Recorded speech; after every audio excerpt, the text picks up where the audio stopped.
Bonjour, mon nom est Prenemac Tanati ou POM. Je suis du collège Antic comme vous et je suis un finissant de sciences de nature profil santé.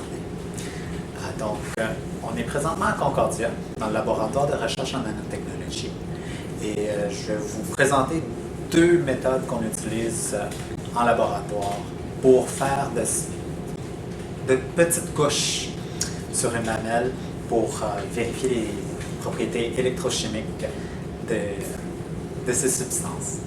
Une des premières méthodes, ça s'appelle le dip coating, c'est-à-dire on prend l'échantillon puis on fait simplement la mettre dans la solution. On a plusieurs paramètres à quels on peut jouer, c'est-à-dire la vitesse de descente, la vitesse de montée, ainsi que le temps de séchage.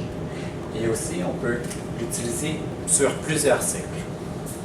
Donc, la deuxième technique s'appelle la spin coating. Donc, on utilise l'effet rotatif pour faire une mince couche. On applique quelques gouttes sur notre échantillon. On le ferme et on part. Et dépendant du temps, des fois c'est 30 secondes, des fois c'est 1 minute qu'on laisse rouler. J'ai adoré l'expérience ici. J'ai passé 2 très beaux mois. C'est sûr que ça va me suivre toute ma vie et puis c'est imprégné là-dedans.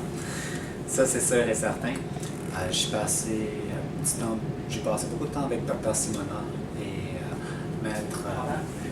avec Maître Mohamed en physique. Donc, j'ai passé d'excellents moments en leur compagnie ainsi que Dr. Vauvant, qui est le chef de cette recherche-là pour l'application d'une simple couche d'oxyde de tungstène. Et je recommande fortement les gens à le faire. Pourquoi? Parce que ça nous permet de voir le côté appliqué de ce qu'on apprend à l'école. Présentement, ce que vous allez apprendre en physique, regardez, on utilise la deuxième technique, la force de centrifuge, pour faire la mince couche. Non seulement ça, vous allez aussi utiliser la notion de chimie, parce que vous allez préparer des solutions. C'est ce que j'ai fait. Puis, ça vraiment donne un côté plus pratique de ce qu'on fait. Puis, vous voyez qu'avec ces simples choses qu'on a apprises à l'école, on peut l'utiliser dans le domaine dans le marché du travail.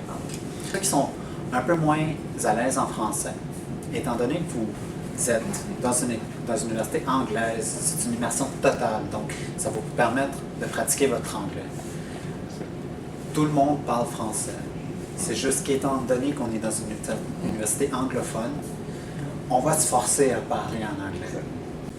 Ça nous permet aussi de nous lier d'amitié et de tâter le chemin des jeunes. Et moi, personnellement, la nanotechnologie, où je vais aller en recherche en neurologie, bien que ça a l'air vraiment loin l'un de l'autre, en bout de ligne, ça va me permettre de trouver justement des solutions qui ne seront pas habituelles dans chacun des domaines.